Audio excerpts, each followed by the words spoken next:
Hello students, अब हम difference between Taylor and Fayol के बारे में पढ़ेंगे। टेलर और फ्योल के बीच में क्या अंतर है वो देखेंगे, क्योंकि दोनों ने ही प्रिंसिपल ऑफ मैनेजमेंट में कंट्रीब्यूशन दिया है, दोनों ने ही प्रबंध के सिद्धांतों में योगदान दिया है। तो आप देखेंगे कि what are the difference between Taylor and Fayol, उन दोनों में क्या अंतर है। So what are the difference between Taylor and Fayol. Basis for comparison, उन दोनों के कंपैरिजन के लिए कौन कौन से बेसिस हैं। Henry Fayol and F.W. Taylor. What first point? Meaning, Henry Fayol, who laid down the 14 principles of management for improving overall administration, whereas F.W. Taylor, who introduced 4 principles of scientific management for increasing overall productivity. अर्थात Henry Fayol वो हैं जिन्होंने 14 principle of management को contribute किया है, जिससे हम पूरे एडमिनिस्ट्रेशन को इम्प्रूव कर सकते हैं। अर्थात हेनरी फेयल ने 14 प्रबंध के सिद्धांतों का योगदान मैनेजमेंट में दिया है, प्रबंधों में दिया है, जिसकी वजह से हम पूरे ही उपक्रमों को अच्छे से या ऑर्गेनाइजेशन में, संगठन में सुधार ला सकते हैं। वहीं F.W. टेलर वो हैं जिन्होंने 4 प्रिंसिपल ऑफ साइंटिफिक मैनेजमेंट को कंट्रीब्यूट किया है, मतलब उन्होंने 4 प्रिंसिपल ऑफ साइंटिफिक मैनेजमेंट, वैज्ञानिक सिद्धांतों को दिया है, जिनकी मदद से हम प्रोडक्टिविटी में इम्प्रूवमेंट ला सकते हैं, उत्पादन में वृद्धि कर सकते हैं, अर्थात उत्पादन की क्षमता को बढ़ा सकते हैं। Second point, concept expressed as a general theory of administration, and in F.W. Taylor expressed as a scientific management. Means Henry Fayol ने अपने जो एक्सपीरियंस थे, अपने ऑब्जर्वेशंस थे, उन सभी को जो प्रिंसिपल्स हैं उनको 14 जो प्रिंसिपल हैं उनको जनरल थ्योरी ऑफ एडमिनिस्ट्रेशन के नाम से जानते हैं। उन प्रिंसिपल को कंट्रीब्यूट करते समय इन प्रिंसिपल को जनरल थ्योरी ऑफ एडमिनिस्ट्रेशन का नाम दिया। उन्होंने अपने जो भी एक्सप्रेशंस थे, जो भी फीलिंग्स थी, या जो अपना कंट्रीब्यूशन था, उसे जनरल थ्योरी ऑफ एडमिनिस्ट्रेशन के नाम से एक्सप्रेस किया। और F.W. टेलर ने जो अपनी एक्सपीरियंस थे और जो उन्होंने कंट्रीब्यूशन दिया, उसे साइंटिफिक मैनेजमेंट के नाम से एक्सप्रेस किया। बेसिस ऑफ एम्फेसिस मीन्स कि थर्ड पॉइंट इज एम्फेसिस क्या है इसके। In Henry Fayol top level management,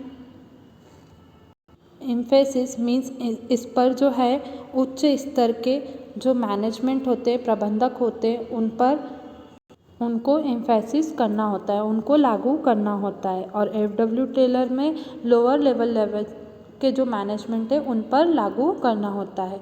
अर्थात जो हेनरी फेयल है उन्होंने जो प्रिंसिपल दिए हैं वो टॉप लेवल मैनेजमेंट को एग्जीक्यूट करना होता है, और जो F.W. टेलर ने जो दिए हैं वो लोअर लेवल मैनेजमेंट पर एग्जीक्यूट करना होता है। Applicability, universal applicability and applied to specialised organisation only. Means जो हेनरी फेयल के प्रिंसिपल हैं 14 प्रिंसिपल, वो यूनिवर्सल है, मतलब किसी भी फील्ड में कहीं पर भी हम अप्लाई कर सकते हैं, किसी भी कंडीशन में हम अप्लाई कर सकते हैं। बस उसकी साइज़, उसका आकार, उनका टाइप हमको पता होना चाहिए, उसके हिसाब से हम कहीं पर भी अप्लाई कर सकते हैं। वहीं F.W. टेलर जो हैं वो किसी स्पेशल ऑर्गेनाइजेशन में ही अप्लाई कर सकते हैं। उनके जो प्रिंसिपल्स हैं उनको हम किसी पर्टिकुलर स्पेशल ऑर्गेनाइजेशन में ही अप्लाई कर सकते हैं। Next point, basis of formation means personal. In Henry Fayol personal experience, and in F.W. Taylor observation and experimentation.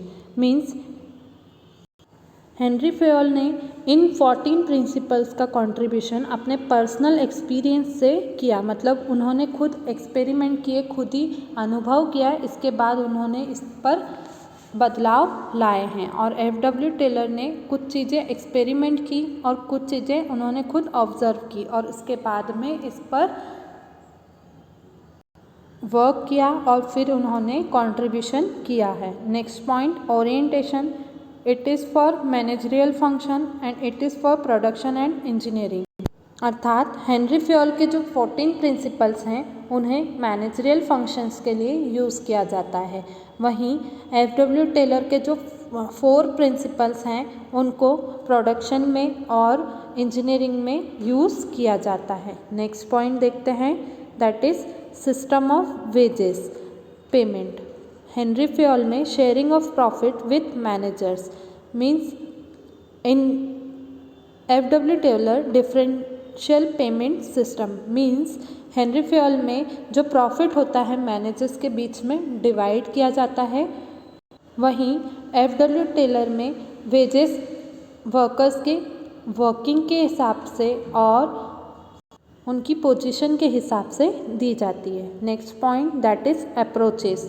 अर्थात we can approach managers through managerial functions, Henri Fayol's principles.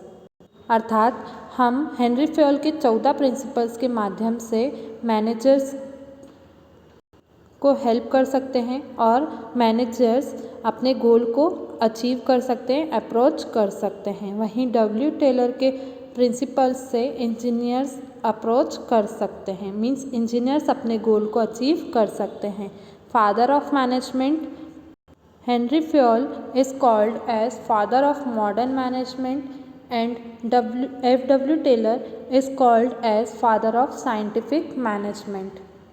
अर्थात Henry Fayol को modern management के father कहा जाता है और F W. Taylor को scientific management के फादर कहा जाता है। अर्थात ये आधुनिक प्रबंधक के जनक माने जाते हैं और जो टेलर हैं वो वैज्ञानिक प्रबंधक के जनक माने जाते हैं। इस तरह से टेलर और फेयोल दोनों ने अपने प्रिंसिपल्स को कंट्रीब्यूट किया है, बट दोनों के प्रिंसिपल्स अलग अलग जगह पर वर्क करते हैं। Thank you.